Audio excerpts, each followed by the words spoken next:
দর্শক, আওয়ামী লীগের ওপরে যে নিষেধাজ্ঞা, সেই নিষেধাজ্ঞা তুলে নেওয়া হচ্ছে। আওয়ামী লীগ রাজনীতিতে ফিরছে, নতুন করে সামনে আসার কারণ তৈরি করে দিয়েছেন আমাদের প্রধান উপদেষ্টা প্রফেসর ইউনূস। এদিকে আজ ডক্টর ইউনূস আওয়ামী লীগ ও শেখ হাসিনাকে সুখবর দিল যুক্তরাষ্ট্র থেকে। তাদের উপর থেকে নিষেধাজ্ঞা তোলাতে রাজপথে নেমে প্রতিশোধ নেওয়া শুরু করে। এক এক করে উপদেষ্টা সমন্বয়কদেরকে সহায়তা করছে। দেশে গৃহযুদ্ধ শুরু। দেখবেন অল্প কিছুদিনের মধ্যেই আবারও আওয়ামী লীগের পক্ষে মানুষ দেখবেন স্লোগান দিচ্ছে। একটা অটোওয়ালা ভাত খাইতে পারতেছে না, একটা রিক্সাওয়ালা রিক্সা চালায় তার 300 টাকা কামায় বাসা নিয়ে যেতে পারতেছে না। 13-14 মাস হয়েছে না ইউনূস সরকারের। আল জাজিরার সাবেক সাংবাদিক মেহেদী হাসানের সঙ্গে আলাপচারিতায় ডক্টর ইউনূস স্পষ্ট করে বলেন, সরকার আওয়ামী লীগকে নিষিদ্ধ করেনি, এমনকি তাদের দলীয় রেজিস্ট্রেশনও বাতিল করা হয়নি। দর্শক, বাংলাদেশ আওয়ামী লীগের রাজনীতি নিয়ে অনেক সমালোচনা রয়েছে। বিশেষ করে গত বছরে 5 আগস্টের সরকার পতনের পর থেকে সমালোচনাটা আরো বেশি তুঙ্গে উঠেছে। ভারতের মাটিতে আশ্রয় নেওয়া বাংলাদেশের প্রাক্তন প্রধানমন্ত্রী শেখ হাসিনা গৃহযুদ্ধের উস্কানি দিচ্ছেন। বিগত আওয়ামী লীগ নির্বাচন কমিশনের নিবন্ধন ফিরে পেতে যাচ্ছে। আপিল বিভাগের রায়ে ইসিকে নিবন্ধন সহ অন্যান্য বিষয়ে সিদ্ধান্ত নিতে নির্দেশ দেওয়া হয়েছে। এই রায় ঘোষণার ফলে বাংলাদেশ আওয়ামী লীগকে অবৈধ ঘোষণা করে দেওয়া হাইকোর্টের রায় বাতিল হয়েছে। এই রায়ে সন্তুষ্টি প্রকাশ করেছেন আইনজীবীরা। যারা বলছিল যে শেখ হাসিনা আসবে, বাংলাদেশ আসবে, ঘটনা তো ভাই সত্যি হতে যাচ্ছে। কিছুটা টেনশন তো ভাই থাকে, কারণ ক্ষমতা থেকে সরে গেলে এই ডক্টর মোহাম্মদ ইউনূসের পরিণতি কতটা খারাপ হবে অনেকে হয়তো আইডিয়া করতে পারছেন। ডক্টর ইউনূস আওয়ামী লীগকে সুখবর দিয়ে নিজে এখন বিপদে পড়েছেন। দর্শক শ্রোতা, ডক্টর ইউনূস বর্তমানে যুক্তরাষ্ট্রে রয়েছেন এবং যুক্তরাষ্ট্র থেকে আওয়ামী লীগ নিয়ে একটা সিদ্ধান্ত দেন। সেই সিদ্ধান্ত দেখে দেশের আওয়ামী লীগ কর্মীরা বিজয় মিছিল করতে শুরু করেছে এবং তারা ইতিমধ্যেই প্রতিশোধ নেওয়া শুরু করে। তাদের নিষেধাজ্ঞা নিয়ে ডক্টর ইউনূস একটা কথা বলেন যে তাদেরকে নিষিদ্ধ করা হয়নি বা এই বিষয়গুলো নিয়েই কিন্তু অনেক কথা বলেছেন যুক্তরাষ্ট্রে। এখন আমরা কি দেখতে পাচ্ছি, নতুন অনেক পরিস্থিতি তাণ্ডব চলছে ঢাকার রাজপথে। আপনারা সম্পূর্ণ ভিডিও দেখবেন। আওয়ামী লীগ কর্মীরা যে উপদেষ্টা সমন্বয়ক এক এক করে ধরতেছে এবং প্রতিশোধ নিচ্ছে, সবকিছু দেখতে পারবেন এই একটি ভিডিওতে। আসুন আমরা কথা বাড়াচ্ছি না, আমরা সরাসরি ভিডিওর মূল আলোচনায় চলে যাচ্ছি। তাহলে কি আওয়ামী লীগের ওপরে যে নিষেধাজ্ঞা, রাজনৈতিক কর্মকাণ্ড চালানোর ব্যাপারে যে নিষেধাজ্ঞা, সেই নিষেধাজ্ঞা তুলে নেওয়া হচ্ছে? খুব সহসাই কি আওয়ামী লীগ রাজনীতিতে ফিরছে এবং আওয়ামী লীগ কি আগামী নির্বাচনে অংশগ্রহণ করতে পারছে? এই প্রশ্নগুলো নতুন করে সামনে আসার কারণ তৈরি করে দিয়েছেন আমাদের প্রধান উপদেষ্টা প্রফেসর ইউনূস। আগে বহুবার বলেছি যে প্রধান উপদেষ্টা বিভিন্ন সময় বিভিন্নভাবে বিভিন্ন বিষয় ব্যাখ্যা করেন। সেই ব্যাখ্যা করতে গিয়ে কখনো কখনো মনে হয় যে তিনি নিজের বিরুদ্ধেই নিজে কথা বলছেন কিনা, স্ববিরোধী কথা বলছেন কিনা। এখন একটা মন্তব্য, তখন আর একটা মন্তব্য। সেই কারণে কখনো কখনো মনে হয় যে তার বক্তব্যে স্পষ্ট স্ববিরোধিতা লক্ষ্য করা যায়। আওয়ামী লীগ সম্পর্কে যে মন্তব্য করলেন, আবার নির্বাচন কমিশন টেনে এনে যেটা বলার চেষ্টা করলেন, সেখানেও একটা স্পষ্ট স্ববিরোধিতা আমরা দেখলাম। প্রধান উপদেষ্টা আল জাজিরার সাংবাদিকের প্রশ্নের উত্তরে আওয়ামী লীগ বিষয়ে কি বললেন, কি বোঝাতে চাইলেন, কি বললেন হয়তো ইতিমধ্যেই আপনারা জেনে ফেলেছেন, কিন্তু আদতে কি বোঝাতে চাইলেন তার এই মন্তব্যের ব্যাপারে, আওয়ামী লীগ কবে নাগাদ রাজনীতি করতে পারছে, সেই মন্তব্যের প্রেক্ষিতে আমরা কি ভেবে নেব, ভারত বিষয়ে তার ভাবনা বর্তমানে কি, নাকি পুরনো ভাবনাতেই তিনি রয়েছেন, সেটা একটু বোঝার চেষ্টা করবো এই ভিডিওতে। দর্শক, বলছিলাম আমেরিকা সফররত আমাদের প্রধান উপদেষ্টা প্রফেসর ইউনূস আল জাজিরার সাংবাদিকের মুখোমুখি হয়েছিলেন গতকালকে থেকেই আলোচনা শুরু হয়েছে। মূলত গত রাত থেকে আলোচনা শুরু হয়েছে, যেটা নিয়ে আমরা একটা ভিডিও বানিয়েছিলাম। সেই ভিডিওটা আপনারা দেখেছেন হয়তো ইতিমধ্যে। সেখানে তিনি বলছেন যে জনগণ চাইছে তার সরকার আরও 5 বছর থাকুক, 10 বছর থাকুক। কোনো জনগণ আবার এও চাইছে যে 50 বছর থাকুক। কোনো জনগণ আবার এটাও চাইছে যে আপনি আজীবন ক্ষমতায় থাকুন, অন্য কারো দরকার নেই, নির্বাচনেরও দরকার নেই। অর্থাৎ তিনি বলেছেন জনগণের ভাবনা গণতন্ত্র না, জনগণের ভাবনা হচ্ছে সুশাসন।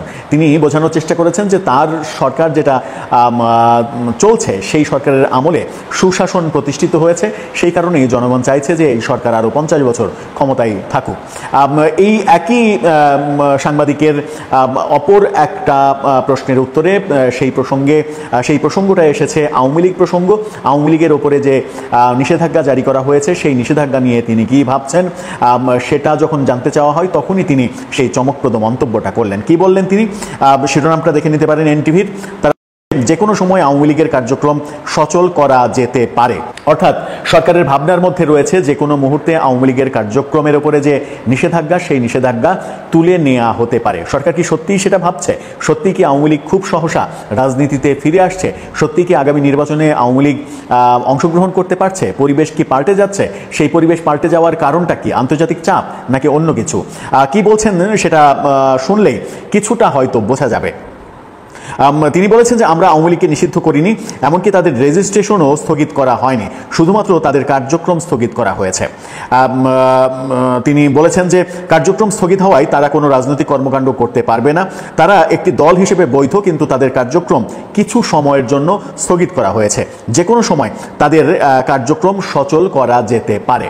অর্থাৎ তিনি বলছেন যে মানে সাময়িকভাবে স্থগিত করা হয়েছে, কিন্তু যে কোনো সময়ই যে কোনো মুহূর্তে তাদের কার্যক্রমের উপরে যে নিষেধাজ্ঞা, সেই নিষেধাজ্ঞা তুলে নেওয়া হতে পারে। কোন প্রেক্ষাপটে তিনি এই কথা বললেন তিনি ভালোই জানেন। আগে নিউজটা একটু পড়ে নিই, তারপরে সেই ব্যাখ্যায় যাব।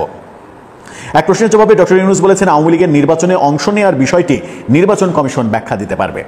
তিনি একবার বলছেন যে আওয়ামী লীগের উপরে যে নিষেধাজ্ঞা, সেই নিষেধাজ্ঞাটা সাময়িক, সেটা যে কোনো মুহূর্তে তুলে নেওয়া হতে পারে।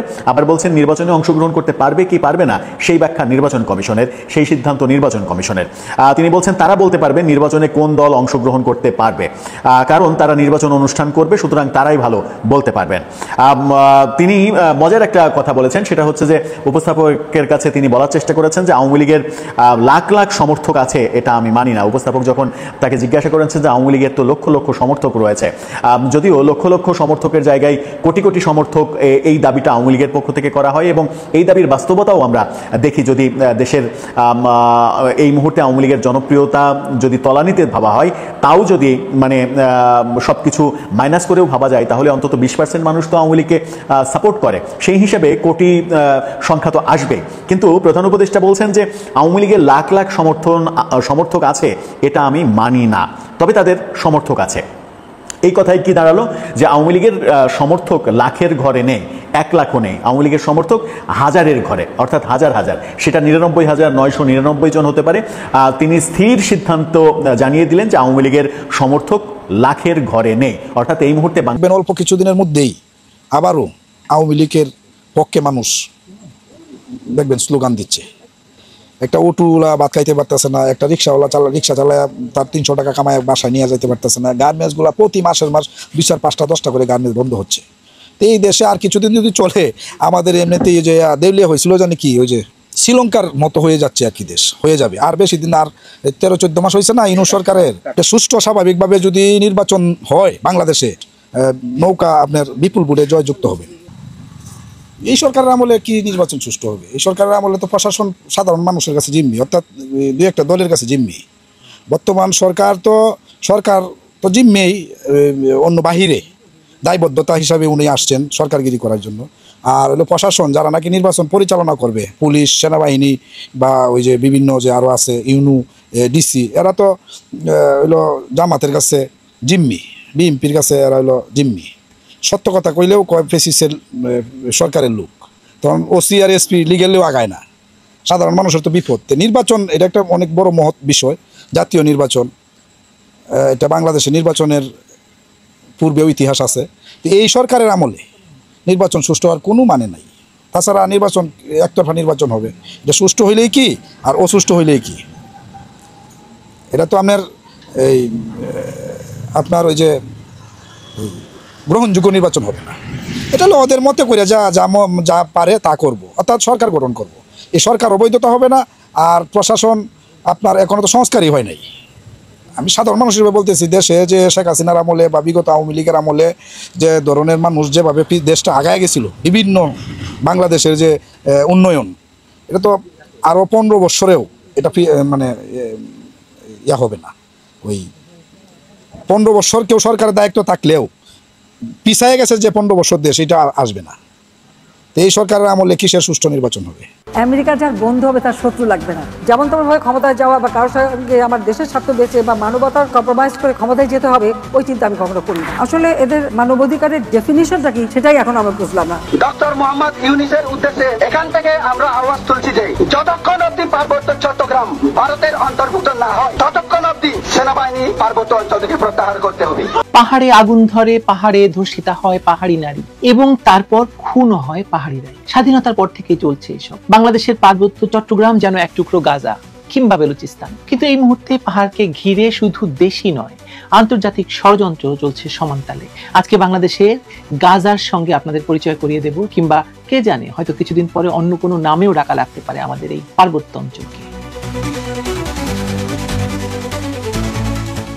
পার্বত্য চট্টগ্রামের খাগড়াছড়িতে গত কয়েকদিন ধরে যা ঘটেছে সেটা নিছক এক মারমা কিশোরীকে দলবদ্ধ ধর্ষণ এবং প্রতিবাদ করতে গিয়ে 3 জন পাহাড়িকে গুলি করে হত্যার ঘটনাই নয়। এর পেছনে লুকিয়ে আছে এক দীর্ঘমেয়াদী ষড়যন্ত্র, যার প্রস্তুতি বহুদিন আগে থেকেই নেওয়া হয়েছিল বলে আমি মনে করছি। শেখ হাসিনা গত বছর বলেছিলেন বাংলাদেশের ভেতরেই খ্রিস্টান রাষ্ট্র বানানোর চক্রান্ত চলছে। যুক্তরাষ্ট্রকে ইঙ্গিত করে তিনি বলেছিলেন চট্টগ্রাম মিয়ানমার মিলিয়ে একটা খ্রিস্টান স্টেট তৈরি করবে, যেন সেটা ফিলিস্তিনের মতো সংকট তৈরি করে। শেখ হাসিনা বলার আগেই 2022-23 সাল থেকে ডিপ স্টেট এ বিষয়ে হোমওয়ার্ক শুরু করে। অনেকে তখন এটাকে আষাঢ়ে গল্প বলে উড়িয়ে দিয়েছিলেন, কিন্তু খুব দ্রুতই বোঝা গেল যে ঘটনাগুলো নিছক গল্প নয়। সাধারণ কোটা বিরোধী ছাত্র আন্দোলন কিভাবে পরিকল্পিত ডিজাইনে সরকারের পতনের রূপ নিল তা জাতি চোখের সামনে দেখলো। আপনার নিশ্চয়ই মনে আছে, মনে থাকার কথা। খাগড়াছড়ির ঘটনাও কিন্তু একই চক্রের অংশ। এক মারমা কিশোরী ধর্ষণের শিকার হলো, প্রতিবাদে পাহাড়িরা রাস্তায় নামলো, এরপরই গুলি চালানো হলো, 3 জন প্রাণ হারালো, আহত হলো আরো অনেকে। বাংলাদেশের ধর্ষণ নতুন কিছু নয়, দুঃখজনক হলেও সত্য যে সমাজ এ ব্যাপারে এক প্রকার গা সওয়া হয়ে গেছে, বিশেষ করে গত 1 বছরে তো বটেই। তাই ধর্ষণের দায়ে মৃত্যুদণ্ডের আইন থাকলেও বাস্তবে এর কোনো ব্যবহার হয় না, বা ব্যবহার নগণ্য। পাহাড়ে তো একদমই হয় না। পাহাড়ে যতগুলো ঘটনা ঘটেছে একটিরও শাস্তি হয়েছে বলে আমার জানা নেই। এরপর যা ঘটলো তা মোটামুটি রুটিন ঘটনা। গুইমারায় সড়ক অবরোধ হলো, 144 ধারায় জারি হলো, সংঘর্ষ শুরু হলো, গুলি বিনিময় হলো, ঘর বাড়ি পুড়িয়ে দেওয়া হলো এবং প্রশাসনের সেই গদবাধা বিবৃতি দিয়ে মেজর সহ সেনা সদস্য সহ আহত, ওসি সহ 3 জন পুলিশ আহত। মানে শেষের তদন্তের ঘোষণা এসেছে একটা, কয়েকজনকে অজ্ঞাতনামা আসামি করে গ্রেপ্তার দেখানো হয়েছে। মিডিয়ায় প্রতিবাদ, বিবৃতি, শোক, সমবেদনা ছাপা হবে, তারপরে নতুন ইস্যুতে ডুবে যাবে মানুষ। এবং আপনি দেখুন যথারীতি সরকারের স্বরাষ্ট্র উপদেষ্টা, যিনি কিনা একজন সেনা কর্মকর্তা ছিলেন, তিনিও বললেন এটি নাকি ভারত আর আওয়ামী লীগের চক্রান্ত, আওয়ামী লীগ এবং ভারত এসব ঘটাচ্ছে। আর ওদিকে এনসিপির গুন্ডা মাসুদ কি বললো? এনসিপির গুন্ডা মাসুদ বলল এই পুরো ধর্ষণটাই নাকি ভুয়া। তারা তো আসলে রাস্তায় ভুয়া ভুয়া স্লোগান দিয়ে এবং পরবর্তীতে ক্ষমতা দখলের পর ভুয়া ভুয়া স্লোগান শুনে অভ্যস্ত, সেজন্য যে কোনো কিছু তাদের কাছে ভুয়া মনে হয়। কিন্তু ধর্ষণের মতো একটি ভয়ঙ্কর ঘটনাকে ভুয়া বলার পরে তার যখন চারদিকে দুয়ো পড়ে গেছে, তখন তাকে আবার ক্ষমা চাইতে হয়েছে।